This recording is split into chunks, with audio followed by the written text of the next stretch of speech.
Récemment, pendant les visites guidées d'une nouvelle maison du Seigneur, lors de la journée réservée aux médias, j'ai fait visiter le bâtiment sacré à un groupe de journalistes.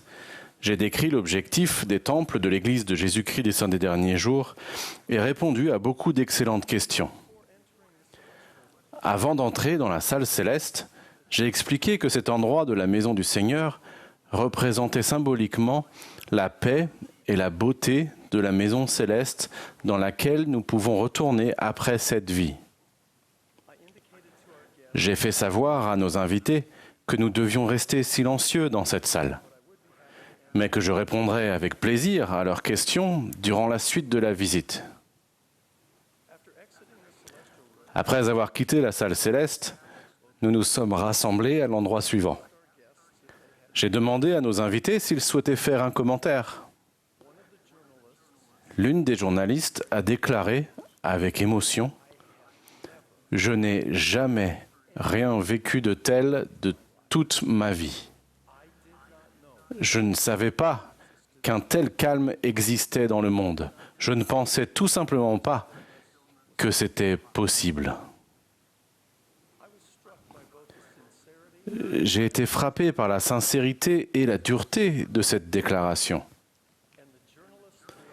La réaction de la journaliste a mis en lumière un aspect important du calme, à savoir le fait de dépasser et d'éliminer l'agitation de notre environnement extérieur. Plus tard, alors que je réfléchissais aux commentaires de la journaliste et au rythme effréné de notre vie moderne, l'agitation, le bruit, les diversions, les distractions et les détours qui réclament si souvent notre attention, une écriture m'est venue à l'esprit. « Soyez calmes et sachez que je suis Dieu. » Je prie pour que le Saint-Esprit éclaire chacun d'entre nous, tandis que nous envisageons une dimension plus élevée et plus sainte du calme.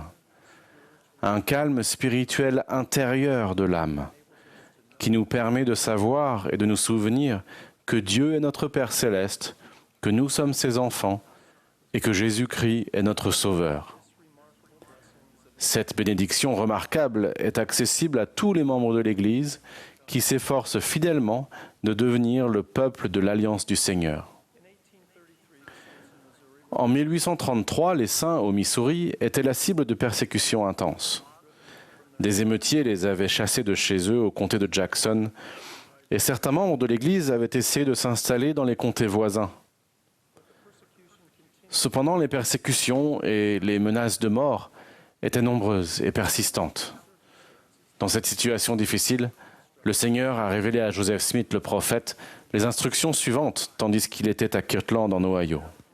« C'est pourquoi que votre cœur soit consolé au sujet de Sion, car toute chair est entre mes mains. Soyez calmes et sachez que je suis Dieu. » Je crois que l'exhortation du Seigneur à être calme va bien au-delà du simple fait de ne pas parler ou de ne pas bouger. Il nous invite sûrement à nous souvenir de lui et de son pouvoir et à nous remettre à lui en tout temps, en toutes choses et dans tous les lieux où nous sommes. Ainsi, l'expression « soyez calme » peut être une manière de nous rappeler de nous concentrer sur le Sauveur, la source ultime du calme spirituel de l'âme, qui nous donne la force de faire des choses difficiles. La foi véritable se concentre toujours en et sur Jésus-Christ le Seigneur, en lui, car il est le Fils unique et divin du Père éternel, et sur lui est la mission rédemptrice qu'il a accomplie. Car il a satisfait au but de la loi, et il réclame tous ceux qui ont foi en lui. Et ceux qui ont foi en lui s'attachent à tout ce qui est bon. C'est pourquoi il défend la cause des enfants des hommes. Jésus-Christ est notre Rédempteur, notre médiateur et notre avocat auprès du Père éternel. Et il est le roc sur lequel nous devons bâtir notre fondation spirituelle. Et l'amant a expliqué « Souvenez-vous que c'est sur le roc de notre Rédempteur, qui est le Christ, le Fils de Dieu, que vous devez bâtir votre fondation, afin que lorsque le diable enverra ses vents puissants, oui, ses traits dans le tourbillon, oui, lorsque toute sa grêle et sa puissante tempête s'abattront sur vous, cela n'ait aucun pouvoir sur vous pour vous entraîner en bas jusqu'au gouffre de misère et de malheur sans fin, à cause du roc sur lequel vous êtes bâtis, qui est une fondation sûre, une fondation telle que si les hommes construisent sur elle, ils ne peuvent tomber. Il est très instructif de réfléchir au symbolisme du Christ comme étant le roc sur lequel nous bâtissons notre fondation. Veuillez remarquer que dans ce verset, le Sauveur n'est pas la fondation.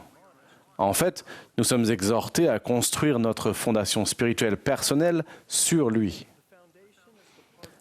La fondation est l'élément d'un bâtiment qui le relie au sol. Des fondations solides offrent une protection contre les catastrophes naturelles et de nombreuses autres forces destructrices. Une fondation adéquate permet également de répartir le poids d'une structure sur une grande surface afin d'éviter de surcharger le sol et fournit une surface plane pour la construction.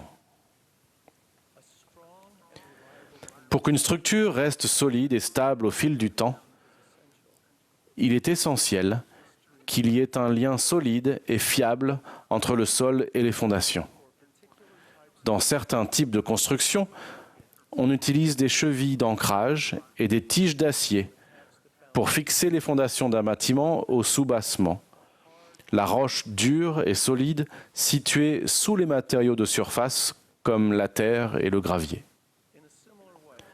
De même, notre fondation doit être reliée au roc du Christ si nous voulons rester fermes et inébranlables. Les alliances sacrées et les ordonnances de l'Évangile rétabli du Sauveur sont comparables aux chevilles d'ancrage et aux tiges d'acier qui relient un bâtiment au soubassement. Chaque fois que nous recevons, nous souvenons ou renouvelons fidèlement des alliances sacrées, notre ancre spirituelle est fixée plus fermement au roc de Jésus-Christ. C'est pourquoi quiconque croit en Dieu peut espérer avec certitude un monde meilleur. Oui, une place à la droite de Dieu. Espérance qui vient de la foi et constitue pour l'âme des hommes une ancre qui les rend sûrs et constants, toujours abondants en bonnes œuvres, amenés à glorifier Dieu. De manière progressive et croissante, dans la suite des temps, la vertu orne sans cesse nos pensées. Notre assurance devient de plus en plus grande dans la présence de Dieu et le Saint-Esprit est notre compagnon constant. Nous sommes plus enracinés, fondés, établis et affermis.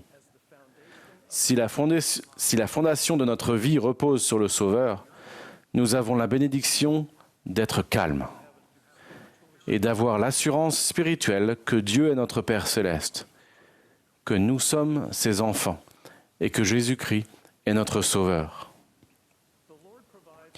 Le Seigneur nous offre des moments sacrés et des lieux saints pour nous permettre de faire l'expérience du calme intérieur de notre âme. Par exemple, le sabbat est le jour de Dieu, un moment sacré, mis à part pour se souvenir du Père et l'adorer au nom de son Fils, pour participer aux ordonnances de la prêtrise et pour recevoir et renouveler des alliances sacrées. Chaque semaine, nous adorons le Seigneur pendant notre étude à la maison et en tant que concitoyens des saints pendant la Sainte Seine et d'autres réunions. En son saint jour, nos pensées, nos actions et notre attitude sont des signes que nous donnons à Dieu et un indicateur de notre amour pour lui. Tous les dimanches, si nous y sommes disposés, nous pouvons être calmes et savoir que Dieu est notre Père céleste, que nous sommes ses enfants et que Jésus-Christ est notre Sauveur.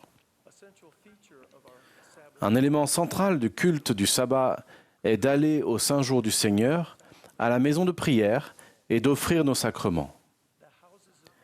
Les maisons de prière dans lesquelles nous nous réunissons le jour du sabbat sont nos églises et d'autres lieux désignés. Des lieux saints de recueillement, d'adoration et d'apprentissage. Chaque lieu de réunion est consacré par l'autorité de la prêtrise comme un lieu où l'Esprit du Seigneur peut demeurer et où les enfants de Dieu peuvent parvenir à la connaissance de leur Rédempteur. Si nous y sommes disposés, nous pouvons être calmes dans nos lieux de culte saints et savoir avec plus d'assurance que Dieu est notre Père céleste, que nous sommes ses enfants et que Jésus-Christ est notre Sauveur. Le temple est un autre lieu saint, spécifiquement mis à part pour le culte et le service à Dieu et l'apprentissage des vérités éternelles. Dans la maison du Seigneur, nos pensées, nos actes et nos vêtements diffèrent des autres endroits que nous fréquentons. Dans sa sainte maison, si nous y sommes disposés, nous pouvons être calmes et savoir que Dieu est notre Père céleste, que nous sommes ses enfants et que Jésus-Christ est notre Sauveur. Les principales raisons d'être des moments sacrés et des lieux saints sont parfaitement identiques. Concentrer notre attention de manière répétée sur notre Père céleste et son plan, sur le Seigneur Jésus-Christ et son expiation, sur le pouvoir édifiant du Saint-Esprit et sur les promesses associées aux alliances sacrées et aux ordonnances de l'Évangile rétabli du Sauveur. Aujourd'hui, je vais répéter un principe que j'ai déjà souligné. Nos foyers doivent être la combinaison suprême des moments sacrés et de lieux saints où les personnes et les familles peuvent être calmes et savoir que Dieu est notre Père céleste, que nous sommes ses enfants et que Jésus-Christ est notre Sauveur. Il est bien sûr essentiel de quitter notre foyer pour adorer Dieu le jour du sabbat et dans la maison du Seigneur. Pourtant, ce n'est qu'en rentrant chez nous, avec une perspective et une force spirituelle obtenue dans ces lieux saints, et lors d'activités saintes, que nous maintenons notre attention sur les objectifs principaux de la condition mortelle et surmontons les tentations si répandues de notre monde déchu. Nos expériences constantes, le jour du sabbat, au temple et au foyer, nous fortifient par le pouvoir du Saint-Esprit, par un lien d'alliance permanent et plus fort avec le Père et le Fils, et par une espérance d'une pureté parfaite dans les promesses éternelles de Dieu. Si le foyer et l'Église sont réunis en Christ, nous serons peut-être pressés de toutes parts, mais non réduits à l'extrémité dans notre esprit et notre cœur. Nous serons peut-être dans la détresse à cause de notre situation et nos difficultés, mais non dans le désespoir. Nous serons peut-être persécutés, mais nous saurons que nous ne sommes jamais seuls. Nous recevrons la force spirituelle pour devenir fermes, constants et fidèles, et le rester. Je vous promets qu'en bâtissant notre fondation sur le roc de Jésus-Christ, nous sommes bénis par le Saint-Esprit et recevons le calme individuel et spirituel de l'âme. De ce fait, nous savons et n'oublions pas que Dieu est notre Père céleste, que nous sommes ses enfants, que Jésus-Christ est notre Sauveur et que nous pouvons être bénis pour faire et surmonter des choses difficiles. Je témoigne avec joie que Dieu est notre Père, que nous sommes ses enfants et que Jésus-Christ est notre Rédempteur, le roc de notre salut. J'en témoigne au nom sacré du Seigneur Jésus-Christ. Amen.